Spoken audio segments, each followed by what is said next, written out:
दोस्तों, बिहार चुनावी रंग में पूरी तरह से डूब चुका है। इंतजार इस बात का है कि अब की बार कौन, या फिर से नीतीश कुमार या तेजस्वी यादव अपनी अधूरी यात्रा पूरी करेंगे, या इस बार बिहार की जनता किसी नए चेहरे को अपना सीएम चुने। बिहार इलेक्शन में फिर से वही मुद्दे, बेरोजगारी, पलायन, शिक्षा, स्वास्थ्य।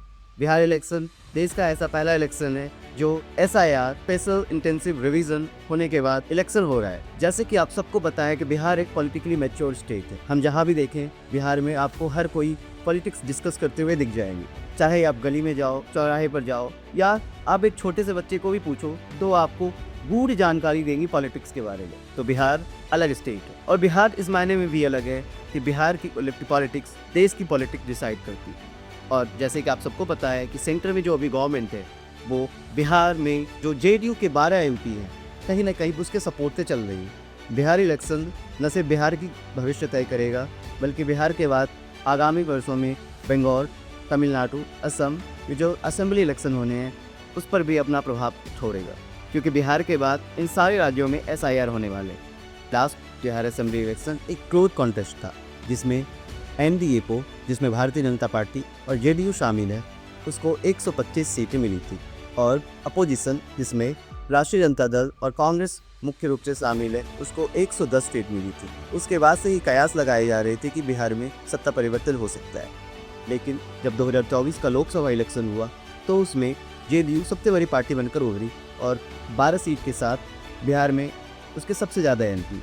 उसके बाद BJP, हालांकि अपोजिशन ने 9 सीट हासिल करने में कामयाब रहा।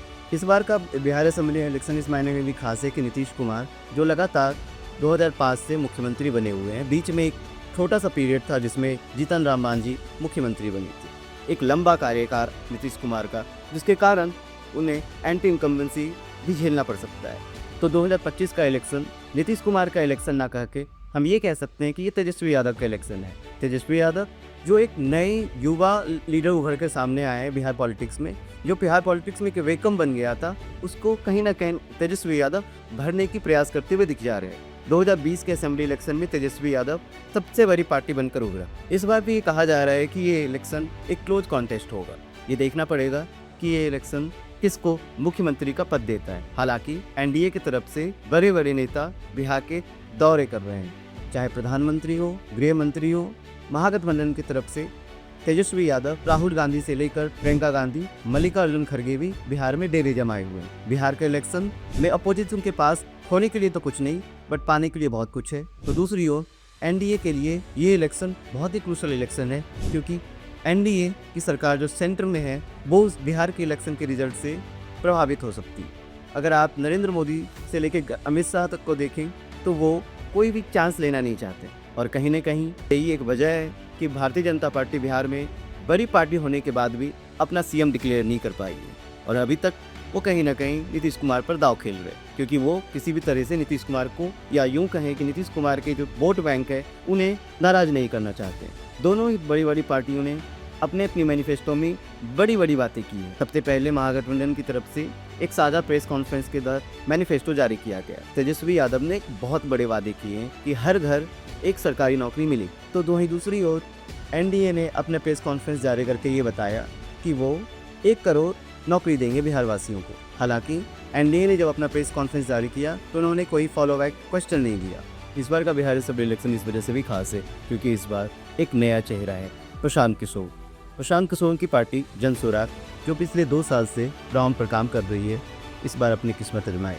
हालांकि जन स्वराज का चीफ प्रशांत किशोर इलेक्शन नहीं लड़ रहे, लेकिन इतना तो तय है कि जन स्वराज, NDA और महागठबंधन दोनों ही पार्टियों को अलग अलग क्षेत्रों में नुकसान पहुंचाएगी। प्रशांत किशोर पलायन को एक बड़ा मुद्दा बनाकर पॉलिटिक्स में एंट्री की है। पलायन बिहार का एक सबसे बड़ा मुद्दा है।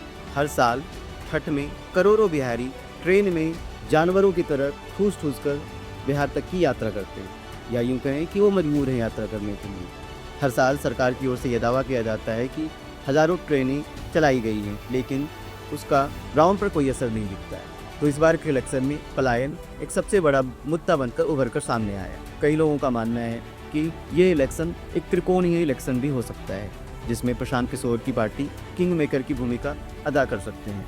अगर कैंपेन की बात करी जाए तो हर बार की तरह BJP वही जंगल राज की याद लोगों को दिला रही है और लोगों से ये अपील कर रही है, आप आरजेडी को वोट करते हो तो बिहार में फिर से जंगल राज आ जाए। तो वहीं दूसरी तरफ आरजेडी नौकरी, स्वास्थ्य, शिक्षा पर जोर दे रही है, क्योंकि लास्ट असेंबली इलेक्शन में तेजस्वी यादव ने इन्हीं मुद्दों को अपना एजेंडा बनाकर एक कड़ी मुकाबला देने में सफल रही थी। नीतीश कुमार, जिसके लिए अब तक ये कहा जा रहा था कि उनकी हेल्थ अच्छी नहीं है, लेकिन इस बार के इलेक्शन में वो भी जोरों शोरों से कैंपेन करते हुए नजर आ रहे हैं। तो वहीं दूसरी ओर महागठबंधन में आरजेडी तेजस्वी यादव एक दिन में 17 रैलियां कर रहे हैं। तेजस्वी यादव के लिए 2025 का असेंबली इलेक्शन करो या मरो वाली सिचुएशन, क्योंकि अगर इस इलेक्शन में अगर वो जीत नहीं पाए तो अगला इलेक्शन या आने वाले समय में उनके लिए थोड़ी मुश्किल हो सकती है, क्योंकि अब बिहार में सिर्फ आरजेडी, जेडीयू, बीजेपी के अलावा एक नया पार्टी जन स्वराज भी उभर कर सामने आ रहा है। हालांकि ये देखना अभी बाकी है कि जन स्वराज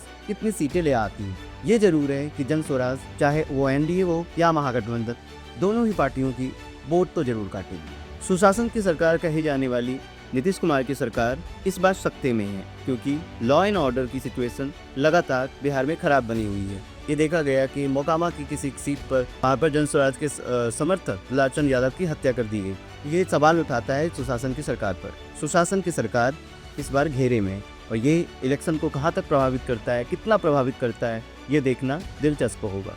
इस बार का इलेक्शन ये कहा जा रहा है कि ये इलेक्शन जेन जी का इलेक्शन है।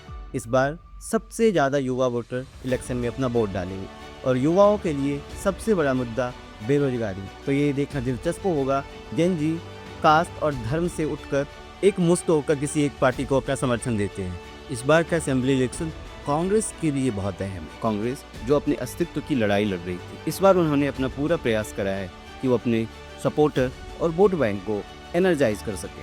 हालांकि कांग्रेस का अब कोई वोट बैंक बचा नहीं है बिहार में, लेकिन फिर भी कांग्रेस अपनी तरफ से कोशिश करते हुए तो नजर आई है। इसलिए पूरे साल अगर आप देखें तो कांग्रेस के नेता बिहार के दौरे पर रहे। राहुल गांधी या प्रियंका गांधी, दोनों ने ही बिहार में रैलियां कर चुके हैं। आपको याद होगा वोटर अधिकार यात्रा, जिसमें राहुल गांधी ने करीब 20 से 21 दिन की बिहार यात्रा पर निकले थे।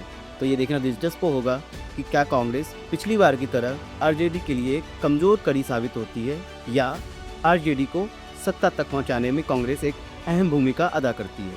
और सबसे अहम पहलू, क्या नीतीश कुमार फिर से सीएम बनेंगे, या बीजेपी अगर इस चुनाव में सबसे बड़ी पार्टी बनकर उभरती है तो वो अपना सीएम चुनती है। इन सबकी नज़र इस बात पर भी होगी, नीतीश कुमार के सीएम ना बनाने पर जेडीयू अपना समर्थन जारी रखती है या सेंटर से अपना समर्थन वापस ले सकती है।